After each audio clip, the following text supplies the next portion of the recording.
नमस्कार। मैं डॉक्टर रजनीश कुमार बारहट, सहायक आचार्य संस्कृत, राजकीय महाविद्यालय नवलगढ़ के यूट्यूब चैनल पर सभी छात्रों का स्वागत करता हूं। संस्कृत साहित्य स्नातक प्रथम वर्ष में चलने वाले नाटक स्वप्न वासवदत्तम का अध्ययन हम प्रारंभ करवा रहे हैं। स्वप्न वासवदत्तम महाकवि भास का सर्वप्रसिद्ध एवं प्रमुख नाटक है। महाकवि भास ने कुल 13 रूपकों की रचना की, जिसमें स्वप्न वासवदत्तम सबसे अधिक महत्वपूर्ण रूपक है। इसके 6 अंक है और ग्रंथ का मुख्य रस श्रृंगार है। स्वप्न वासवदत्तम नाटक का नामकरण नाटक के नायक राजा उदयन को अपनी पत्नी वासवदत्ता का स्वप्न में स्मरण होना और पुनः उनकी स्मृतियां जीवंत हो जाना, इस घटना को आधार बनाकर ग्रंथ का नामकरण रखा गया। नाटक में 6 अंक है। प्रथम अंक है उसका प्रसंग एवं संदर्भ इस प्रकार है कि उदयन के जो अमात्य है योगंधरायण, वो उदयन के खोए हुए साम्राज्य की पुनः प्राप्ति के लिए एक योजना बनाते हैं, जिसमें उदयन की पत्नी जो वासवदत्ता है वह भी सम्मिलित होती है। योजना इस प्रकार है कि तत्कालीन परिस्थितियों में उदयन को अपनी राजनीतिक स्थिति को सुदृढ़ करने के लिए मगध नरेश के साथ मित्रता संबंध स्थापित करना अत्यावश्यक हो जाता है। और उसी मगध नरेश के साथ संबंध स्थापित करने के क्रम में उदयन के मंत्री योगंधरायण द्वारा एक योजना बनाई जाती है वासवदत्ता से मिलकर। उस योजना में इस प्रकार का एक नाटकीय अभिक्रम किया जाता है कि जो उदयन की पत्नी वासवदत्ता है और योगंधरायण है, वो दोनों मिलकर मगध राज की पुत्री के साथ उदयन के विवाह संबंध से उदयन के राज्य स्थिति को सुदृढ़ करना चाहते हैं और उदयन के मगधराज की पुत्री के साथ विवाह के लिए एक योजना बनाते हैं। उस योजना में एक ग्राम में ग्रामदाह के साथ उदयन की पत्नी वासवदत्ता और योगंधरायण दोनों को एक अग्निदाह में जला हुआ मान लिया जाता है और उस प्रकार की अफवाह चारों तरफ फैला दी जाती है, जिससे उदयन यह मान लेते हैं कि उनकी पत्नी और उनके अमात्य वह पत्नी को बचाने के लिए दोनों अग्नि में उस अग्निदाह में जल गए हैं। इससे उदयन बड़े व्यथित होते हैं। योजना के जो लक्ष्य है, योजना क्यों बनाई जाती है, वो इसलिए है कि इस योजना के बाद मंत्री योगंधरायण और उदयन की जो पत्नी है वासवदत्ता, वो उदयन की राजनीतिक स्थिति में उन्नति चाहते हैं कि इसके उपरांत उदयन मगधराज की पुत्री से विवाह कर लें और वो अपने खोए हुए साम्राज्य को पुनः प्राप्त कर लें और राजनीतिक उत्कर्ष को प्राप्त करें।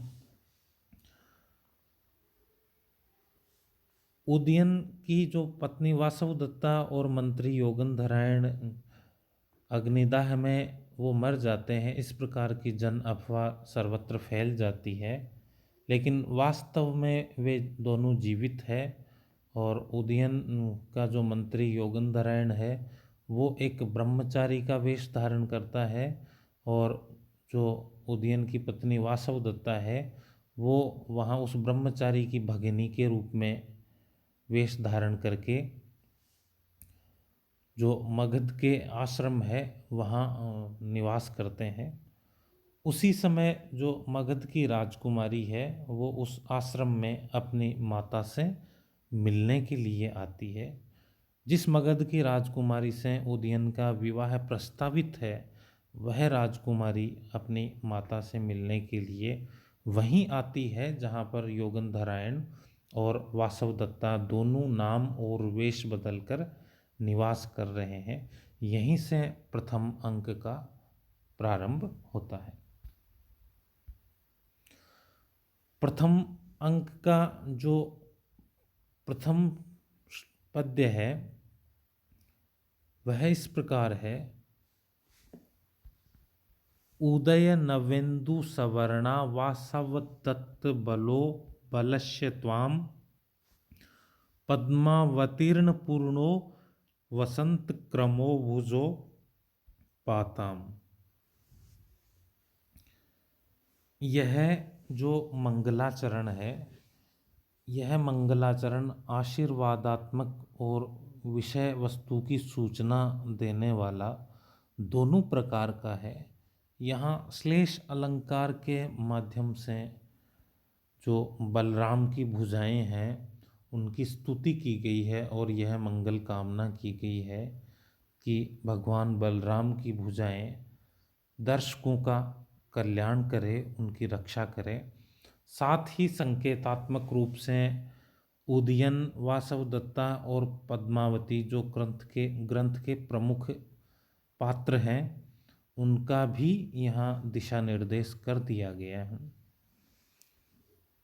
उदय नवेन्दु सवर्णौ, इस शब्द का अर्थ है कि नवीन चंद्रमा के समान उज्ज्वल।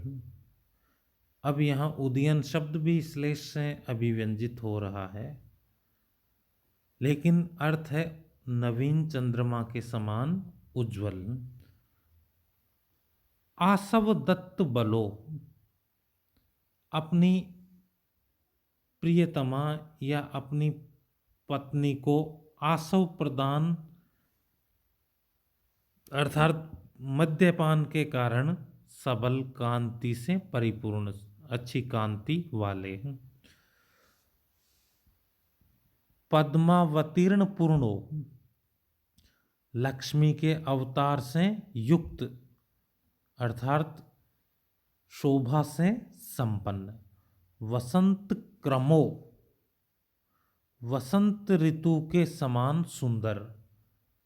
बलस्य भुजो, बलराम की भुजाएं। त्वाम पाताम, तुम्हारी रक्षा करे, तुम्हारा पालन करें, अर्थात नाटक को देखने वाले दृष्टाओं की रक्षा करें, उनका पालन करें। इस प्रकार से इस मंगलाचरण में आशीर्वादात्मक रूप से भगवान बलराम की भुजाओं की स्तुति की गई है।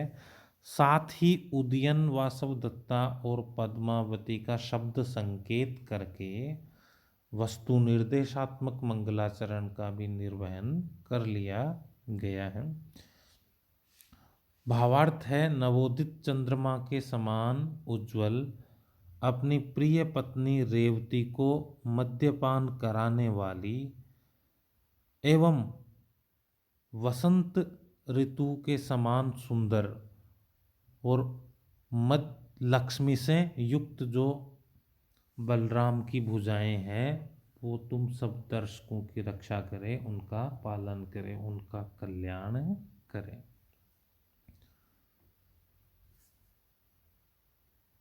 उदय नवेन्दु संवर्णो, यह विशेषण है बलराम जी की भुजाओं का, जिसका अर्थ है उदयकालीन नवीन चंद्रमा के समान कांति वाली। क्या? बलराम जी की भुजाएं। आसव दत्ता बलो, यह दूसरा विशेषण है। आसव दत्ता बलो, यहाँ समास विग्रह है।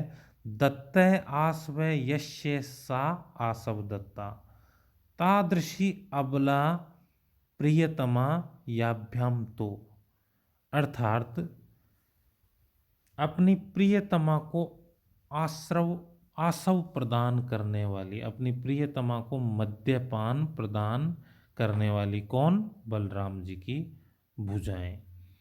तीसरा विशेषण है पद्मावतीर्ण पूर्णो। पद्मावतीर्ण पूर्णो विशेषण का अर्थ है कि लक्ष्मी के अवतार से युक्त और शोभा से संपन्न। यह भी बलराम जी की भुजाओं का विशेषण है। और चौथा विशेषण है वसंत क्रमो, अर्थात वसंत ऋतु के समान सुंदर। तो ये चार विशेषण यहाँ बलराम जी की भुजाओं के हैं। उदय नवेंदु सवर्णो, आसव दत्त बलो, पद्मावतीर्ण पूर्णो और वसंत क्रमो। इन चारों विशेषणों में शब्द संकेतों के माध्यम से जो ग्रंथ के प्रमुख पात्र है उनका संकेत का अभिधान करके सुंदर श्लेष अलंकार की अभिव्यंजना महाकवि भास के द्वारा की गई है।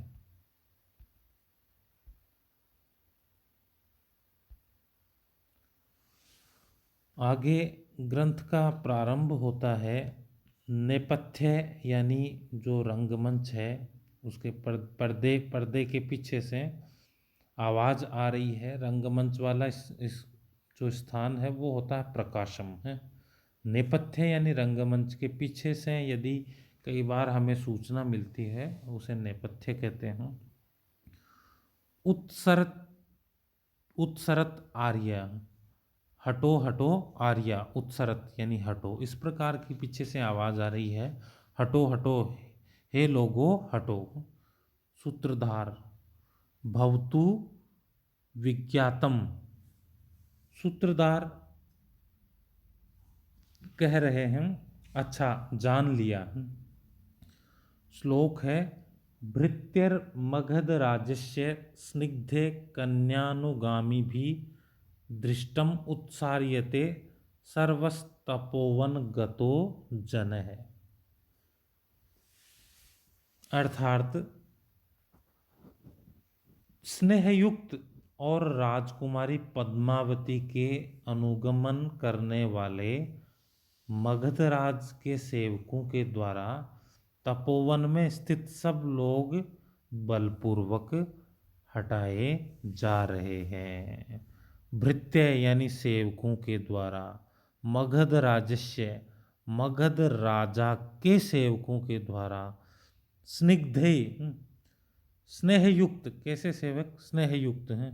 कन्या अनुगामी भी, एक कन्या का अनुसरण करने वाले, कन्या के पीछे पीछे चलने वाले स्नेहयुक्त मगध राज के सेवकों के द्वारा दृष्टम, दृष्टता के साथ, हट के साथ, बलपूर्वक, उत्सार्यते हटाए जा रहे हैं।